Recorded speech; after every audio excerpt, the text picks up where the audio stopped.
I'm going to go ahead and introduce the panel. We have some special people that's been here, been with Whitney, sang with Whitney, friends with Whitney. So I think right now we have Miss Charlotte Gibson that's here. She was one of Whitney's singers. Is she in here? Charlotte? She'll be right back. See, I told y'all we shouldn't have started so soon. We're going to wait on her. But I would like to bring to the stage Miss Patty Howard. You saw her all throughout the movie. She was also one of Whitney's friends, very passionate about what this movie entailed and how she wanted it to be. So definitely want to bring Patty to the stage.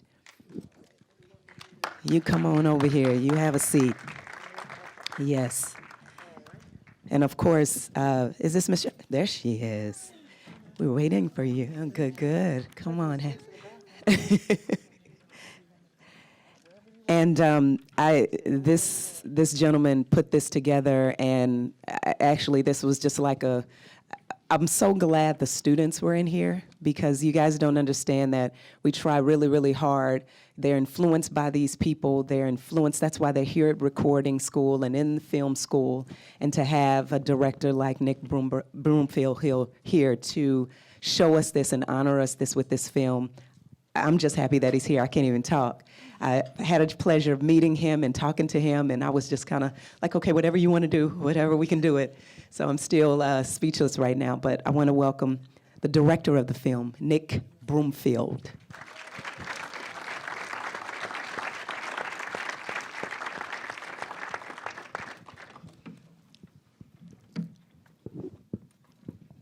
I guess I should, let me see, is Terry still in here? Mr. Terry Steele. Oh, Terry, come join us. Terry Steele is a great friend of mine, and he was a very close friend to Whitney Houston. Terry is a Grammy Award-winning songwriter. He's the writer of Here and Now, which is the wedding song of like the century. So just give Terry Steele a warm welcome.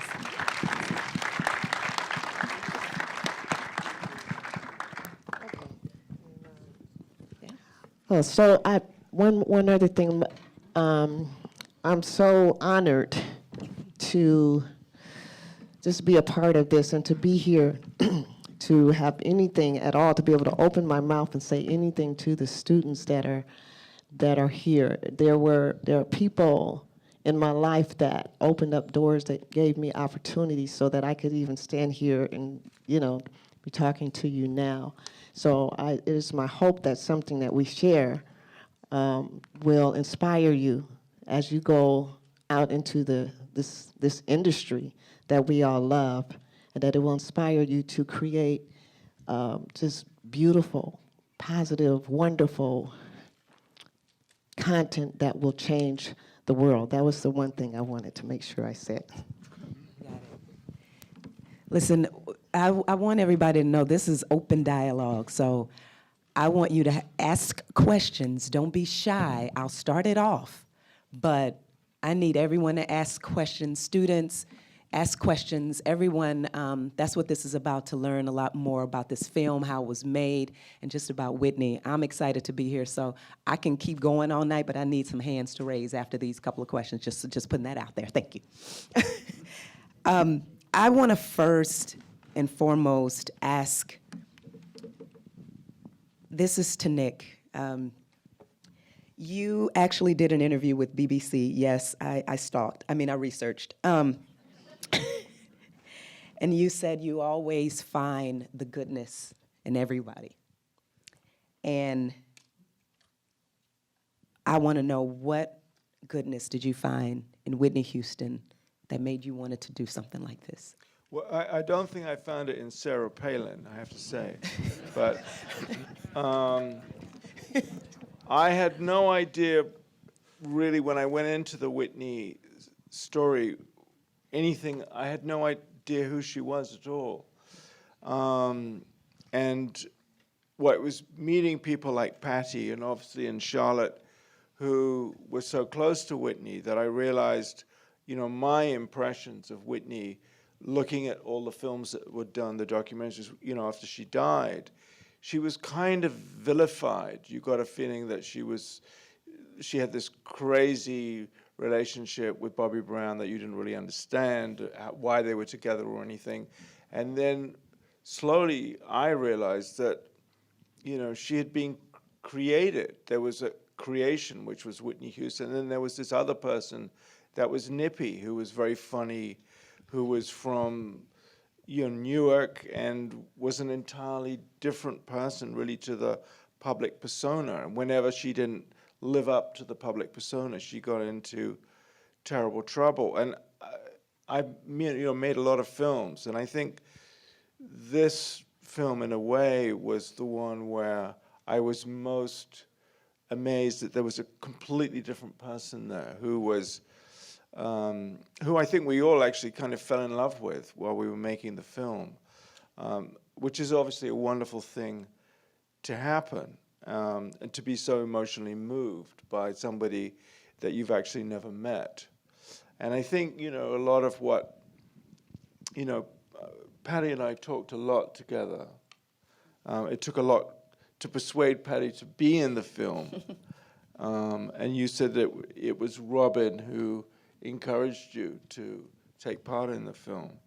So I sort of learned a lot about Whitney's spirituality, I think, through you, and just your vision of, I think you and Whitney had a vision of a world that you also wanted to create that didn't entirely take place, but that's kind of also why we met tonight. Maybe you could explain a bit of that. Okay. Well, I think what sometimes I have to kind of interpret. It's Nick gives the British version of what he's saying, so then I have to go do. Okay, he's asking me to talk about the spiritual side of my relationship with Whitney, and what part of this event was all about. I'm a part of the New Christ Memorial Church, and my pastor is Pastor Sandra Crouch. She is a twin sister of, I know maybe you don't know, but Pastor Andre and Sandra Crouch. And I've been a part of that church like forever. I say all that to say, because I'll get to that, and I'm going to get to that when this is over too, because this is actually a benefit. But if it wasn't for those two people being a part in my life, me ending up with Whitney Houston never would have happened. Ever would. It just never would have happened. So one of the things Whitney and I, and Charlotte, and all of us, pretty much all of the band, I know while I was there, we were all out of the church and had a Christian-based foundation. So, and that's who Whitney is. I mean, just period. I know that sometimes those kind of conversations make people a little uncomfortable, but that's just the reality of it. It's not just a thing that she would say, "My Lord." That wasn't just a thing, or just something she had a habit of doing. It's a part of. It's like just a part of who you become. So there are all of these different perceptions of who Miss Houston is and was. You're going to always get a different perspective and perception of who she is, just depending on what you're watching or who you're listening to or something like that. But until you know somebody, till you actually know somebody, it's all just perspective. I think we can agree, and you too, Terry, one thing that Whitney tried to do was anything that people were going to have to say about her, she put it out there herself. She put it out there. So there's this whole other side that never gets really talked about. A lot of her philanthropic, is that the way you say it? Yes. She was a philanthropist. And she gave a lot. She did a lot of giving to and helping people. And you never hear about these things. You don't hear about the little girl that she paid for her surgery to have, open heart surgery. You don't hear about when we went to South Africa and she paid for half of Soweto to come to the concert. She did that because it was the first time that there was ever going to be a integrated audience in South Africa. She was the first person to be a part of that. Whitney didn't go to South Africa as just an entertainer. She literally went as an ambassador from the United States. How many in here have ever heard that? If you know me, you've probably heard it. So it's a lot of things like that you don't hear about Whitney Houston. And so when Nick was interviewing me, I kept trying to talk about those things, and we kind of went like, we got to know each other, and I think I was able to help him see another side of Whitney that's just not talked about a lot. And I don't want to do all the talking. Okay. How did the singers, how did you get to sing with Whitney? How did that happen? Miss Charlotte. I went to an audition. Early 1997, I was writing songs with different producers in LA and outside of LA, and just trying to record. You know some of those songs. I'm sure you have them. And one day, I was in my room complaining about something to a couple of friends, and the phone rang. Well, let's see. Backing up already out of sequence, I went to South Africa, not with Whitney, but with Tevin Campbell at the end of 1996. And I came back from tour, and basically my career at that point was just starting. I was doing demos. I had gone on tour with Brandy. We opened for Boyz II Men. Brandy could not stop talking about how much she loved Whitney Houston's voice and how much she inspired her. And at that point, it's 1995. I don't know that I'm going to meet Whitney. After working with Brandy, I meet these producers. I'm writing songs with them. Come to 1997, fairly early in the year, I'm frustrated with not being able to do the recordings that I'm trying to do. So the phone rings, and I answer the phone because it was, right in the midst of my complaining with my friends that are in the room with me. I answer the phone and I say, whoever you are, tell me that you've got a 24-track studio that you want to let me use for free. And there was a pregnant pause and an announcement from Mr. Ricky Minor that he was calling, that he got my number from Paul Jackson Jr., and that he was calling to let me know that I have a chance to audition for Whitney Houston and where to be and what time. And basically no response to that, to my answer. My announcement when I answered the phone just really, I don't know, that's the zone I was in. I had no idea this phone call was coming, obviously. And I mean, Paul didn't say anything, just nobody said anything. So I'm like talking about a studio, and Ricky's talking about, I want you to come to this audition. And then there was another pregnant pause. And then I gathered myself quickly and said, yes, oh, yes, sure, okay, I'll be there. And he said, she's looking for someone that has her sound. I said, well, that's how I got to tour with Brandy. He said, oh, because you sounded like Whitney? I said, no, because I sounded like Brandy. But I think in context with Whitney, I can sound like Whitney. I'm going to tell him I've been singing along with her records since I was, I'm in the living room with a hairbrush. Singing everything I can. And any moment when I would sing along with her records, there was, I don't know who wrote Are You Really Ready for Love? Oh, but there was a moment when I sang something, not having heard the whole song yet, but it was just a melody moment. It was kind of predictable, and I felt it. And I sang, and our voices moved together, and I was like, excited by myself in my living room. Maybe my mom heard it, maybe she didn't.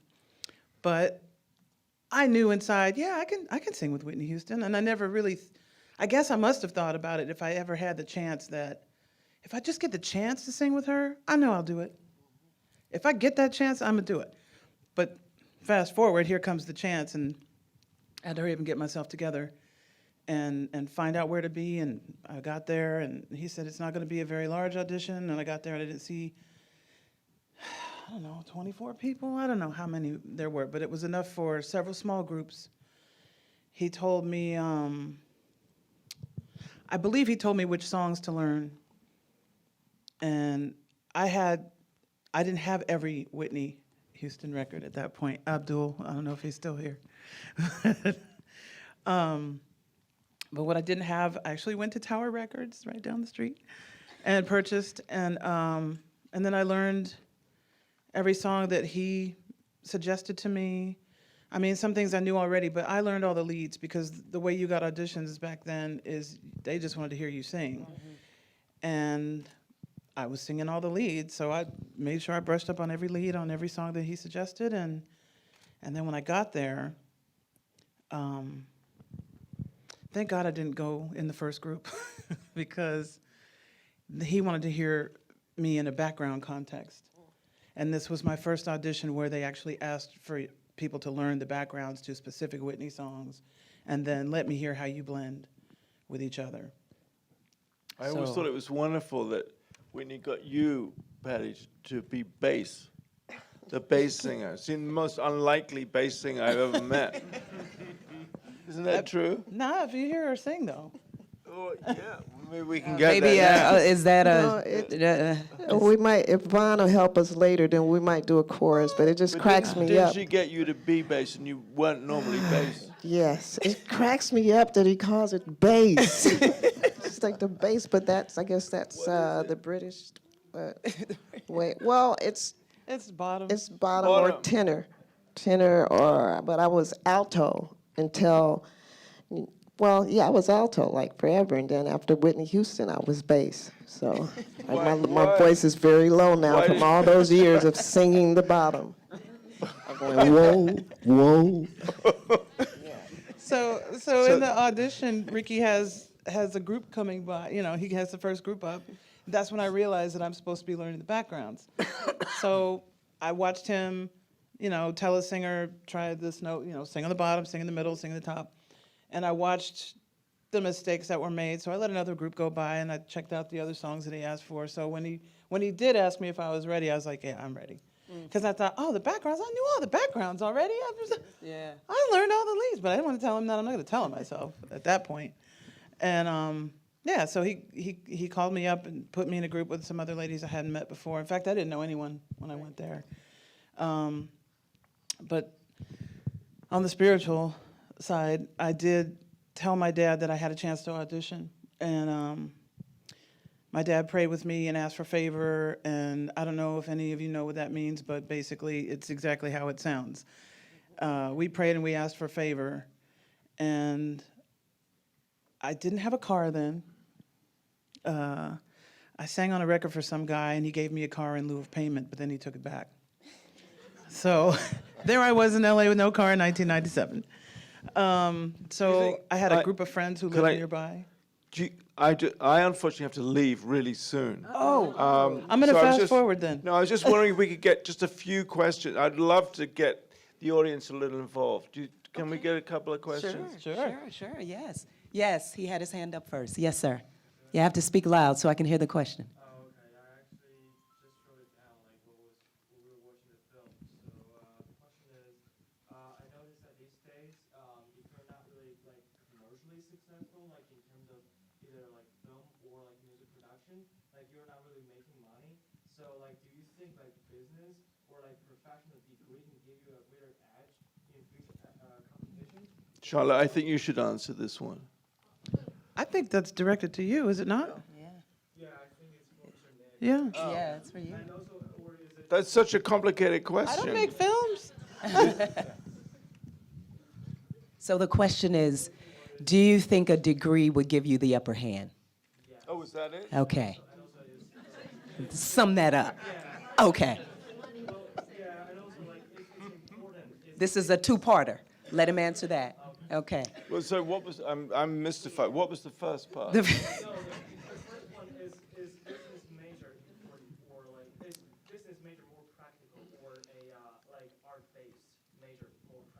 for a commercially successful? I guess it depends what, I mean, I think if you're, To study, yeah. yeah, if you're, depends, I guess if you're a producer, you're raising the money, or you're kind of creatively making the film. So am I asking you a question now? So you're saying, is it better to have an art degree? Yes, we're, Okay, I don't think it really matters. I think all that matters is that you get to grips with telling a story and making a film. And there's no better way than just getting the equipment going and trying it out and seeing how good your storytelling is or whether you enjoy it. I think, you know, you just have to, and I guess what's great about being at film school is that you have a chance to make lots of mistakes, and no one's going to get really mad at you. And you can experiment a bit and discover what you really, what is you and what you really want to be in it. That's, I guess, what's so great about being at a place like this. great answer, great answer. Hold on just a sec, we're gonna give someone else a quick question for Nick before he goes. We'll come back to you. Two-parter, we'll be back. Yes. I worked with her before she got signed. I was at Sweetwater's with her. And I just wish my friend John Simmons, we were Stephanie Mills' band. We became her band. So all the songs, Greatest Home, all that stuff, I was with her at the 10th anniversary. I wish she would have had a little bit more. She was getting high, but she wasn't, you know, it didn't affect her. I wish there was more of that period because you don't have Whitney. John Simmons died. I would have been the conductor, except I came out here with Capitol. So there wouldn't have been Ricky Minor involved. I would have done that. So I wish there would have been that whole series about her first band, which was, I said, Stephanie Mills' band became her band. And that whole series, the Sweetwaters, the first recordings that we did, and the demos that we did on her. I just wish there was more of that because the way she sang and the way she got to, it wouldn't have got that if it wasn't, you know, about those songs. I mean, you know, it's all that stuff. I did the charts to Save It All My Love to You, the greatest love of all, You Give Good Love. John taught her that. I wish there was more of John Simmons. The house she built in Mendham, okay, had a place for John's piano over there and her vocal booth there. So without John, you would not have Whitney. Well, I'm sure you guys probably wanted to go on and on. There's a lot of other things this could have been a documentary, mockumentary times two, right? If We you were able probably need to do another. do everything, so. I mean, this is definitely a glimpse with limited Right. input or material to base it on. Yeah. There wasn't someone like you accessible at the time Yeah. that I know of, but it doesn't mean that it's It didn't the exist. last story. Right. But there has to be another one. Yeah, clearly, 'cause maybe this we'll movie have is to not put a another short one. Yeah. Well, we'll have to do another It's- one. Let I us don't move know on that to guy. some questions here. We don't want to make it a. Who else has a question about The for Nick background before needs he to be goes? brought up. I Yes, got yes, you. yes. You in the back? Yes. Let's keep it moving. We gotta get out of here soon. Yes. Hi. I believe The Bodyguard was the first movie that Whitney was in, or was it Cinderella? But after The Bodyguard, did she know what she was getting into with the fame and after the big movie scene? Because she was a singer, and then after The Bodyguard, then it came to factor in the drugs. Like, did she know, or was it, like, did anyone tell her how Hollywood was going to be, or did she just...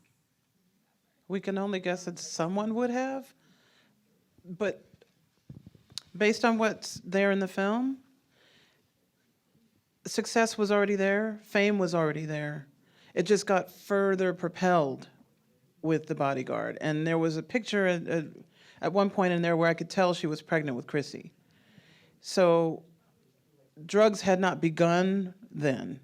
Drugs had begun earlier with her brothers. This happened before I met her, and actually none of that stuff was ever in front of me.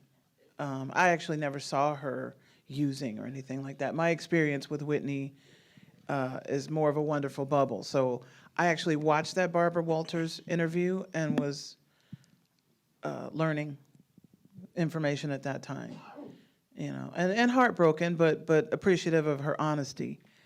I can only guess. Yes, somebody told her. I mean, obviously her mother had conversations with her. Robin had conversations with her. There were also people around her that were having their needs served. So maybe they didn't really have that conversation with her because, you know, if she stops making this music or goes to get help, there goes, my lifestyle. I don't get to go to Russia for free and get this fur, or I don't get to go to wherever, you know.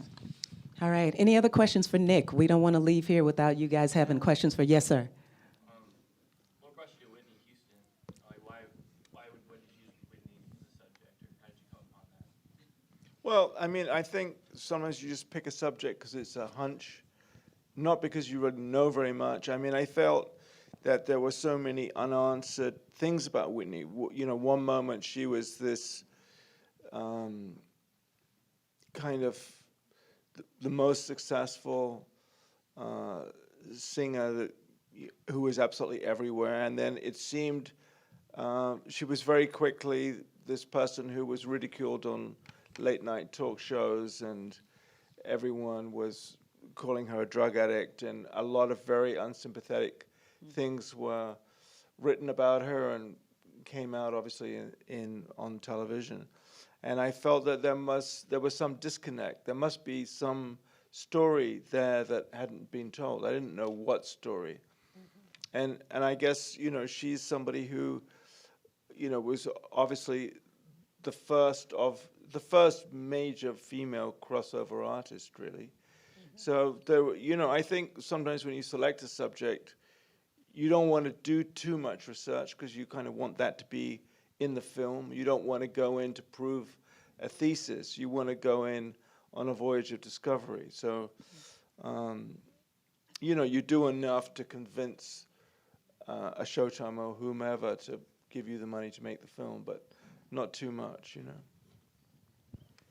Yes. Real quick, you did the Tupac as well, didn't you? Right. Okay. My first question is, what is the craziest interview that you did on the Tupac? And then my second question is, do you prefer documentaries over movies? Well, I think I mean, as a filmmaker. well, documentaries are a lot of fun to make because you never know what's going to happen. And if if you like working in chaos, documentaries are great because there's a lot of chaos, all the time. And you discover things, you meet wonderful people like Patty and Charlotte, and, you have a lot of friends that you would never, ever have. So I enjoy that, but I'm sure a lot of people who make features like them for an entirely, for their own reasons. Remind me of the first question. Craziest moment. Oh, well, I think actually in a weird way, it was with the LAPD police chief. Well, I'm just trying to remember, Bernard Parks. I went, because his daughter was all caught up in it too. She was in Vegas with David Mack and Rafael Perez, who was supposed to be, right? So I'd gone there to interview him, and it was going to be kind of tricky interview. And I had this ancient old tape recorder. And I think I was so nervous that I kind of didn't put the lid on properly or something. And the tape just unraveled until the machine could no longer operate because all the tape was engulfed. This was after about 15 or 20 minutes of interviewing him. And I was already perspiring because I was coming up to this terrible question I was going to ask him about his daughter. And then my machine just completely impacted on itself. And he started laughing at me. He said, "I've never seen such a disorganized sound recordist. And what a useless piece of ancient equipment. I mean, I can't, we don't really do a lot of recording in the police force, but we've got better equipment than you." And I never managed to get back into the interview at all. It was a kind of complete fiasco, yeah. It probably, it's why it's probably not in the film. Anyway, it's definitely the worst one. Any more questions for Nick? You want to ask that And two-parter, I don't you? apologize that I have to leave. I've got a babysitter I've got to I'm going to get back to relieve. two-parter. Let me get one more, and then I'll come back. Yes, sir. Hi, this is for Nick. I was fascinated when you started talking about how Patty had begun changing your opinion about her life as you learn more about her. I'd like to hear more about the process that you went through during the film and how it evolved as you learn more about Whitney's life. Well, I guess, first of all, I looked at a lot of documentaries that were done immediately after she died. Some of them were, very tabloid. Some of them were, and they tend to all repeat the same story. There was also, recreations of the marriage with Bobby Brown and stuff. They were all very much centered on the drugs, and she was portrayed as this kind of out of control diva, really. There was very little likable there, except that she'd had a great talent. And I think it was probably meeting Kenneth Reynolds was one of the first people I interviewed, who worked for Arista.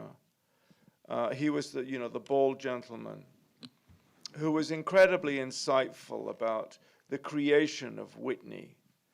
That she was a creation. She was kind of the creation of Clive Davis. Clive Davis had this vision of a crossover artist that he had tried to do with Dionne Warwick and with Aretha before, but they were too established within their own careers to really do that thing. And Whitney was so much younger and, frankly, so beautiful that she was almost, it was almost like an incredible experiment. Do you know what I mean? That was unbelievably successful, but, Whitney was so young, and then it kind of caught up with her at a certain point. That's kind of the thing that really changed my attitude, I think, to Whitney. I realized that there was this whole other story. I had no idea that she came from, I went to the street that she was first born in, and you can still buy a house there for $60,000. And this is in Newark. It's like, an hour from Manhattan, but it's still so poor. There was like probably 2 crack houses in the street. And you just suddenly realize that there's this whole other world of Whitney that you don't know anything about at all. And then, you talk to neighbors and stuff, and they tell you other things, and you just realize that you've kind of been part of a fairy tale that was woven about her that had very little to do with the Nippy from Newark, who I think was also an incredibly funny person. Mm-hmm. So all her friends start talking about, how mischievous she was, and she would, do this and that and the other, and she was a prankster. Mm-hmm. And you slowly fall in love with this wonderful person who. So I think it's that kind of process that's so great. That's what I love about doing documentaries, and I think, Whitney in a way was an extreme example of really sort of falling in love with somebody while you're making the film. Heidi, who's sitting there, was another one who I got to know in the process of making a film. And, and you have friendships with them. Obviously, Whitney wasn't around anymore, but I felt that I knew her by the end of the process through Patty and so on. Okay, part 2. I think I'm going to depart. So thank you. Yeah. Thank you, Nick. Thank you, Charlotte. Yeah. Sorry. You may, yes. Hold on just a sec. Yeah, I'm going to ask my daughter, Shekinah, to hand out those cards as they're leaving.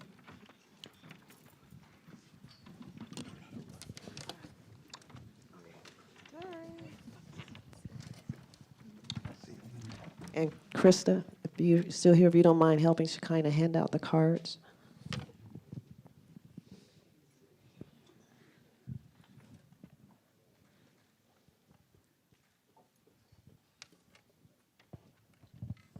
I have no idea what you want me to do. Oh, you want me to sit there? Okay.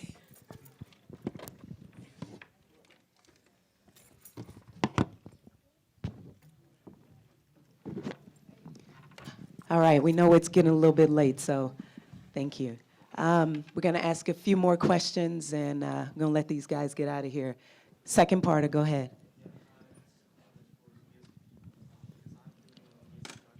Okay.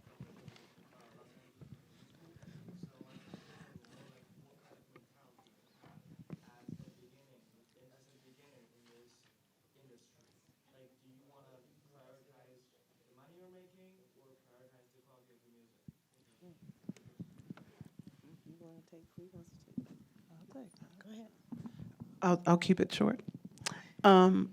Always, if you want to make music, make the best music you can. The priority obviously would be on the quality of music, but also an openness to experience.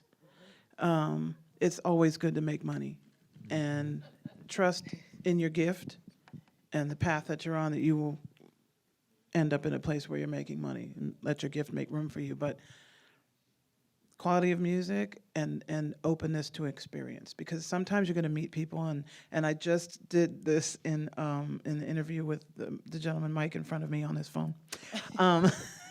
Busted.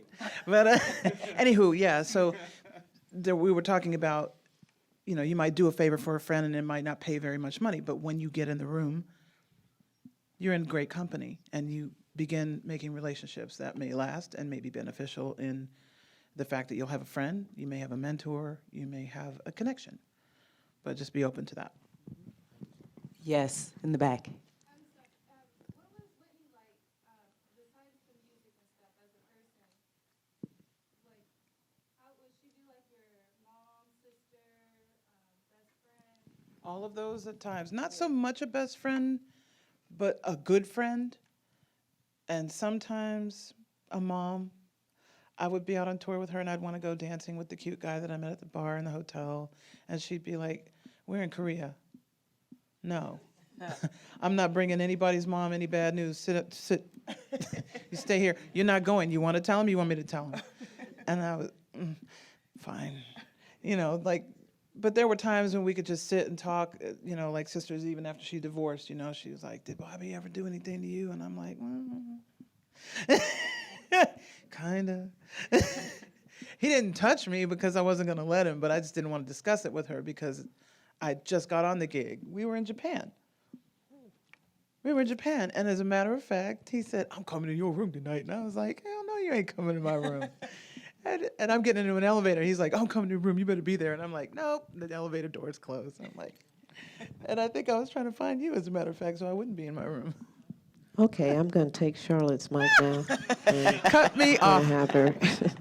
Any other questions out there? Yes, I think I see a hand. Yes. I'll stay so everyone can hear me. My name is Lagna Smith. I'm also a filmmaker, and my question is for these two lovely ladies. Love what you had to say about Whitney. The two-part questions, I'll keep it concise. How do you feel with the white male gaze influencing Whitney's career and professional life? Hence, can I be me? Affecting her so negatively. What gave you the green light to work with a director who is also a white male? Telling a story about Black women. I'll address that. And thank you for being as open and honest as you are. Doing this film and being interviewed for this film had nothing to do with who. They could have been green. They could have been, whatever. It had to do with Whitney Houston. When you work with someone who is, okay, let me put it like this. When you're born into this world and you grow up and you end up being Whitney Houston, then that means that out of everyone that's ever been born, she was the only person that could grow up and be her in that moment and in every moment of her life. So when you work with someone like that and you have a relationship with someone like her, and life does what it does, and we do what we do in life, and then life passes, and then you're no longer here, then if that connection is more powerful than any shade of color, any gender, any orientation, anything. Because in those moments, when a person, we're talking about Whitney Houston, so that's why I'm using that, because it could be anyone in your life that you have that connection with.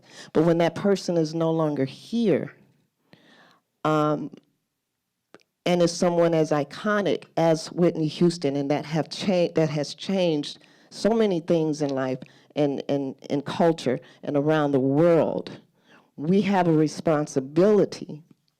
We all have a responsibility, as in the same way that we all benefited from her gift, we have a responsibility to give back in a positive way, in that same way that that gift gave to us. So it wouldn't matter if the filmmaker had been black, blue, it has nothing to do with race. And Whitney Houston was not a person that ran around the world seeing color.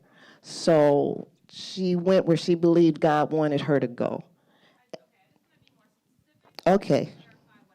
Okay. How could you, or like, what was said to you that gave you the ability to trust this filmmaker with his white male gaze, which is okay. Like, I'm not coming at anybody. It's a Sure. hard question because I really want to know. What was said or spoken to you that you knew you could trust sharing your experience with Whitney and trust that he was going to tell this story the right way so that she wasn't negatively represented? You know what I'm saying? Yes. I'll say something. okay. What gave me the green light was the request for me to give input was specifically surrounded by words of an opportunity to present Whitney in a positive light. Exactly. Had it said anything else, Wouldn't happen. I'd be quiet as a church mouse. Yeah. No comment. And I don't know if you're talking about the white gay male being Clive or, okay. White male gay. White male gaze presented Whitney as a pop star instead of allowing her to be her, and that's Because that doesn't have to do at all with being gay. white male gaze. Gays. Ooh, oops. Didn't hear that right. I was going to say Clive could be anything he wanted, but he had a vision. Or gays. About to get ugly. It's about to get ugly. He had a, no. I mean, no, it's a heartfelt question. But anyway, what I was going to respond to might be slightly different. But there was a vision that someone had who basically, he's a record company exec. He discovers people and he makes money. Now, yes, she's beautiful, and yes, she's incredibly talented, unlike anyone he'd ever known. But because he's a record company guy, I'm talking about Clive specifically right now, he has a chance to make money. He has a chance to make money long and strong. Decades of money on this. I mean, if you see her and you don't see what that is, at least on that level, you're just a terrible businessman. So for the record company, it's business. I'll leave it at that. All right. Any more? Anyone else with questions? I have a question, actually. Yes, in the back. Okay, y'all can't just be the only ones asking questions all night. Yes. Were you guys close with Bobby Brown? Her daughters? Chrissy? Oh, Bobby Christina. Not as close as I wanted to be at the right time, if you know what I mean. But I met her when she was 3, and she was a spunky little lady. And I don't know if there's a moment where she walks out on stage, and she struts out there like, that was real. That was her all the way to the end. And she did love to play with dolls, and I used to always love the way she put on her makeup. And as much as people want to say, it is sad that we don't have Whitney, but Whitney came into this world and grew up to be Whitney Houston and did a huge work. Put bread on my table for years, put bread on many, many people's tables, and I will be ever grateful. But I feel more like the tragic loss was Chrissy, because I know there are things that she wanted to do yet, and she didn't get to complete that. And I really wish for her that more time would have been given, but it wasn't up to me, I wasn't as close to her as I wanted to be when I felt like I really wanted to just hug her or snatch her. All throughout this film, it was said that Whitney Houston died of a broken heart. I fully concur. What do you, from each of you, What did that mean to you?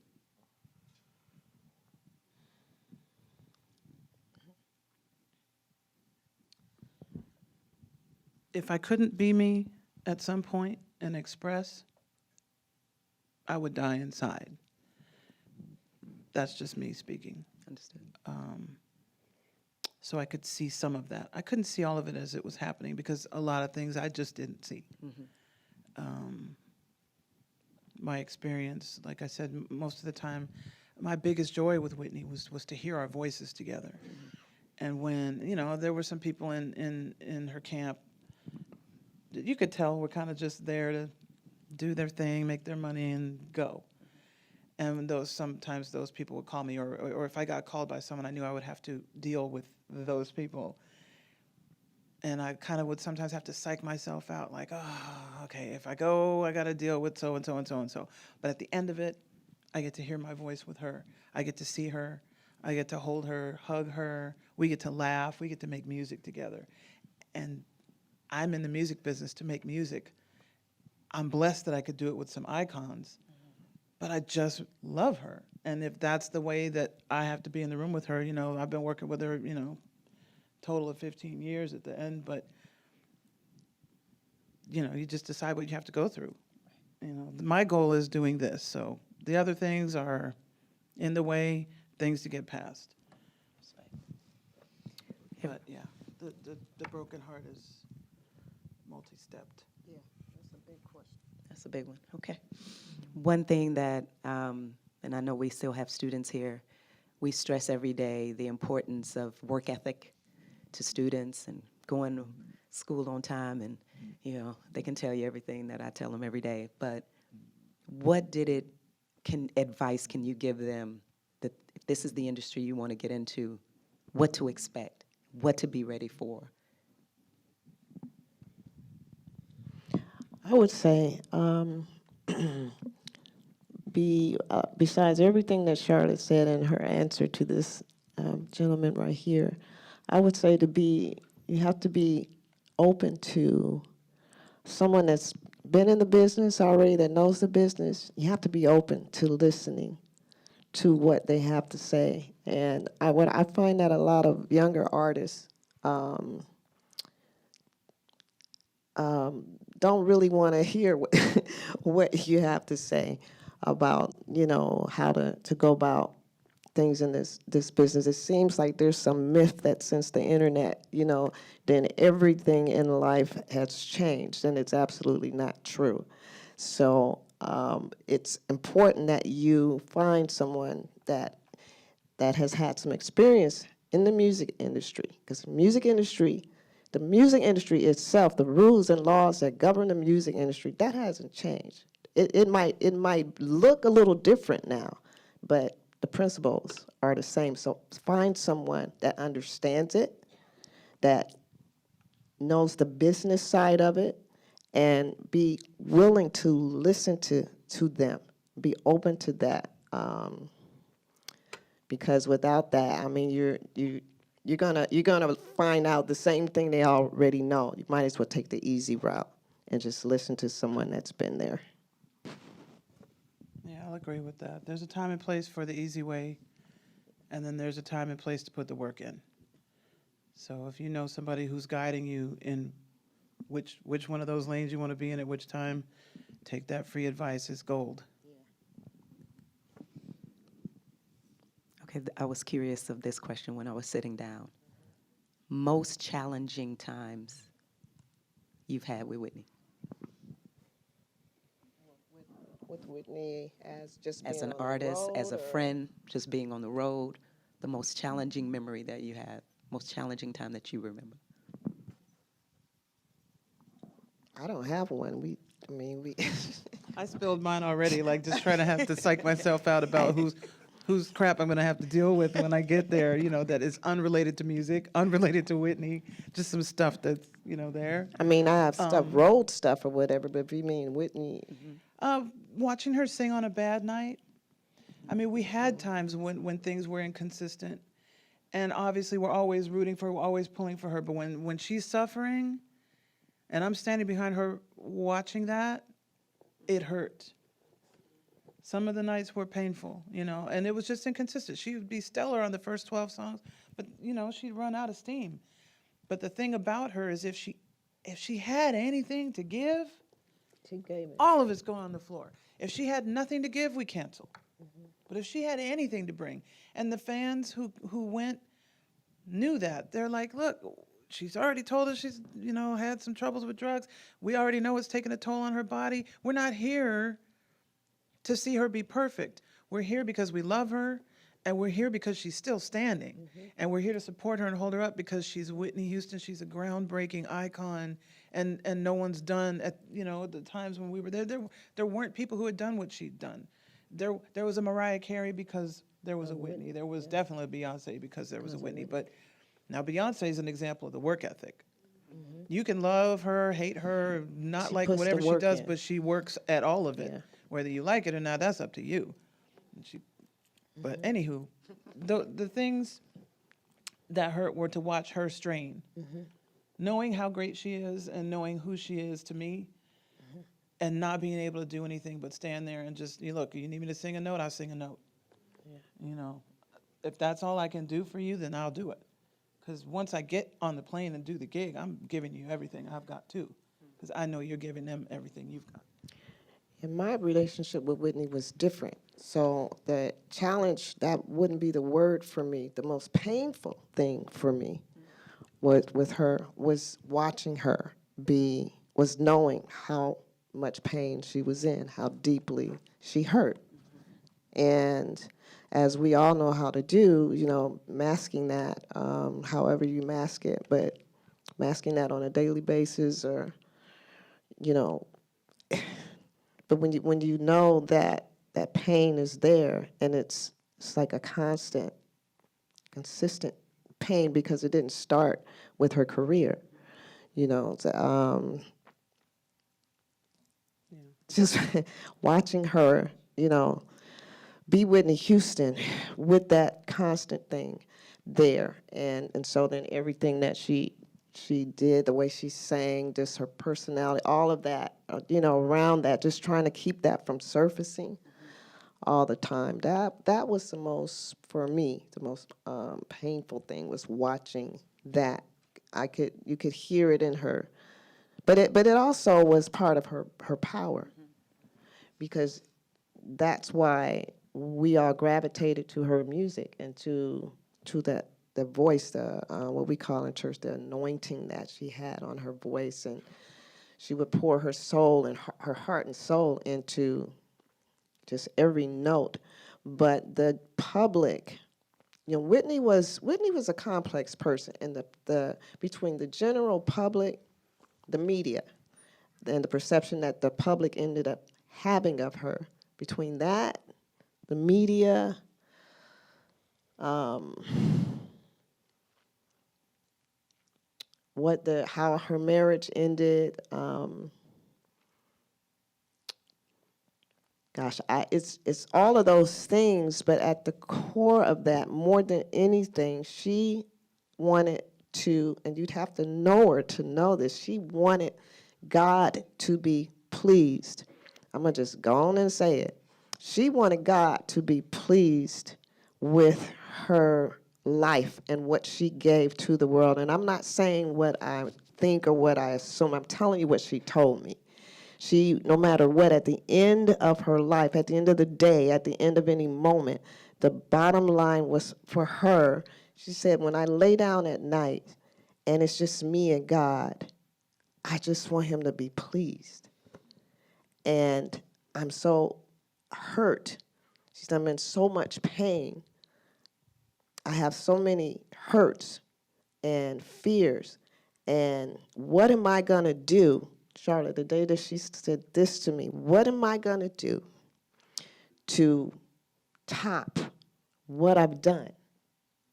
How am I going to, the world is just going to want to take and take and take and take and take, and then it would compare me to this one and compare me with that one. And, how do I keep giving and giving and giving and giving and giving? She said, and then what? And no matter what I do, they talk about me. They say bad things about me. They don't talk about my accomplishments.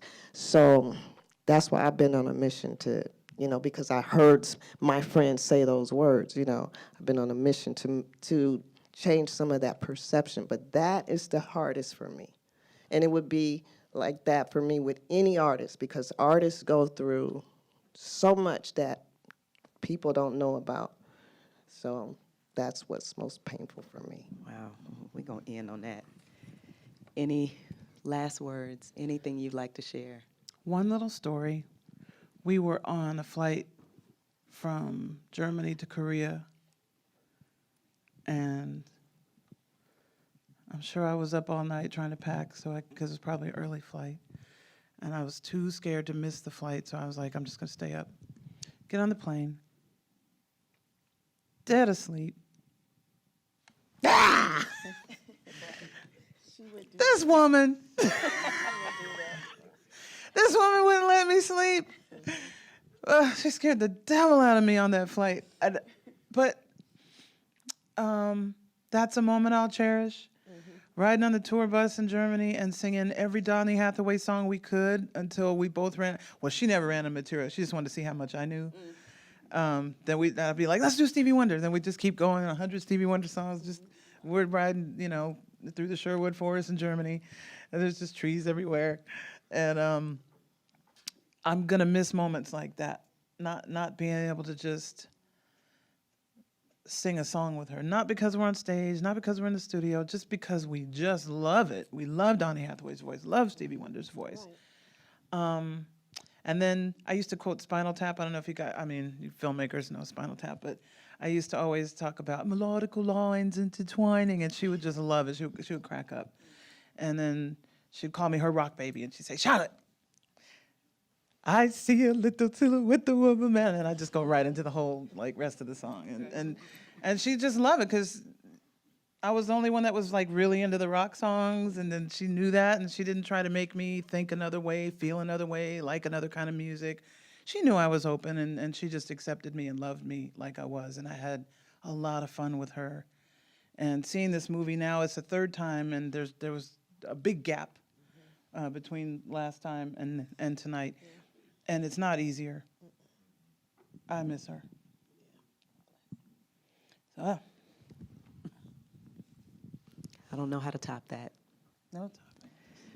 Thank you both for being here. This meant a lot to me. It's meant a lot to our students. It's a lot to our school. Thank you. Where's Keon? Keon, you here? Get on up here.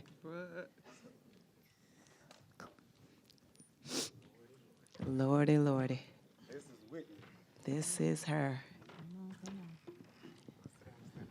Yes. Either whatever you come. Have a seat next to me. Well, I don't think this is on. I'm done. Well, I'm here because I guess you can say I was so deeply touched by Whitney Houston's life, but in a different way. So I was the little fan in Mississippi, growing up listening to her music, and I always found a common theme, positivity and love, and I lived my life based on that. And so now I've started an organization. Well, first of all, I want to go back and tell you all, I was the little crazy kid that would also call anybody that I wanted to reach out to, and Whitney was that one person. So I would always Google search, and I was like, I'm going to find her number, One day I found her company's number. I called them. I left them a long message. I couldn't have been more than 13, 14, and I spilled my guts. And to my surprise, a few days later, they called me back. And I wasn't home, so they left me a message. And after years of always calling, because I always had to call in and check on my Whitney. Now, how Whitney doing? I ain't heard from her. No new songs. I thought something was coming out. What's going on? So she touched my life in such a profound way. And during that time, I also met Miss Patty Howard, who just embraced me along with David Nathan. And I learned so much from them while studying in college, learning the industry. And I had more respect for Whitney because of how she chose to go about her career in respect to song, lyrical content. You know, she really did want to put out songs about certain things. And she had options, but she chose that. And that's what I really think was able to catapult her to the top because it was something that everybody could understand. Everybody could understand love. Everybody could understand hurt. Everybody could understand wanting to feel good. And that was her music. So the Power of Positive Music Movement, which is a company I founded last year, is built off that. You know, we have the music of today. You're not going to be feeling happy once you get to listen to that. You about ready to go fight. So, you know, I'm out here encouraging artists. First of all, this organization has 3 goals: implementing music programs in schools so that students can learn how to read music, play music properly, and use those skills to impact the lives of others. That's important. Secondly, it's the lobbying against the FCC and what content they allow to be played over the airwaves. And thirdly is the Power of Positive Music Movement Festival that we've already started as of last year. So I'm saying that also to the students to say, use your platform to make positive music because you never know who you're touching. Whitney could have never known the day that I flew into her arms. I actually got to meet her. I flew into her arms and told her how much I loved her and how much she impacted my lives. You students, you all have that platform. That's what artists do. So I wanted to say that as someone that was deeply impacted by Whitney as a fan, not worked in the capacity of these people. I had the pleasure of doing some work with them because of Patty, but it wasn't in that capacity. So as a fan, that's how Whitney touched my life. So I want to encourage you all to, when you, because we're getting ready to end, when you go out, to please stop at the table and pick up the donation cards that you see there. The New Christ Memorial Church is a legendary church in the Northeast San Fernando Valley. Pastor Sandra Crouch is the pastor there. This is a church I go to, and Ernesto goes to this church as well. But so we are, this is a church that pours into the community. We feed the homeless. We have a food feeding program that's every other Saturday, I believe. Well, amen. Why don't one of you could actually help me do this better, for real, because it's just we got a short amount of time now. So it's every other. Okay. And we are also now a hub for is Pastor coming down here? Oh, I was going to say. Yes. Yes, ma'am. We don't have one. No. Yeah.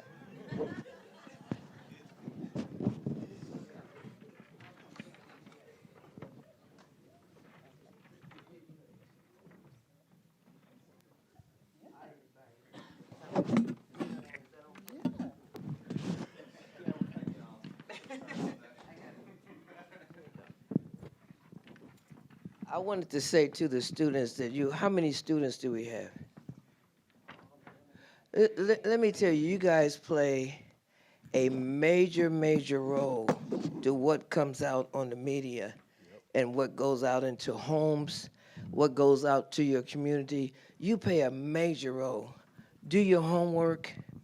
You know, the world is looking for truth and not just anything. So preparation is the key to success. You don't just get famous because you want to. You work hard and you're successful, good, bad, or indifferent, whether you like the message or the story, but you work really hard. But I wanted to say something to the media because it's so important for what we hear that's coming into our homes. And you young people, you have a chance to really change.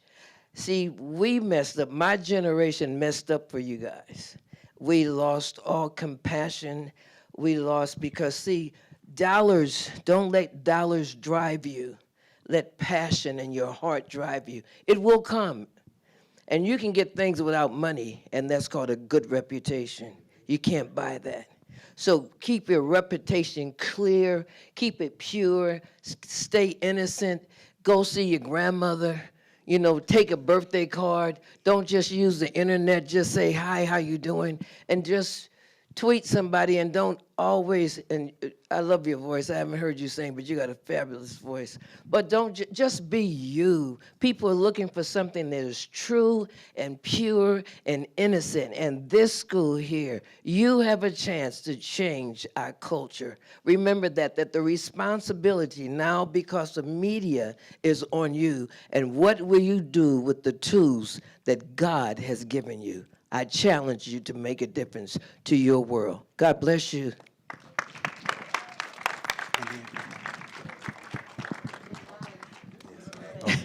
Before That's you my all leave, pastor. we have some free giveaways as well, gift my cards, based off trivia. Trivia, okay. Are we giving away? We got giveaways. We're doing giveaways before we leave. Excuse me and thank you. Gift cards? All right, we're gonna do these based off trivia to see who was really paying attention tonight.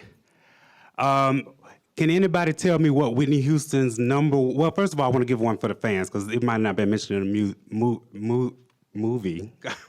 What was Whitney Houston's first #1 hit?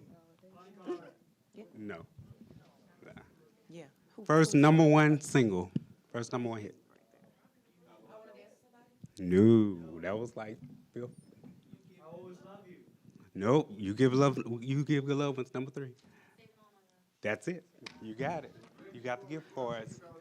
Don't worry, I'll handle that in a second. All right, you got a gift card. It's coming your way. All right, second one is who remembers what the name of Whitney Houston's church was? It's a very inspirational name. That's why that should be easy.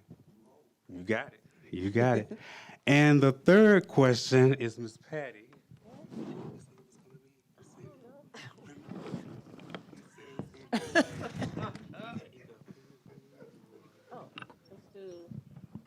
They saw it on the movie, so that one. I'm trying to think of something that you can actually, anyone here know her favorite color? Go ahead. Go ahead. So gift cards are done. Thank you guys again for coming.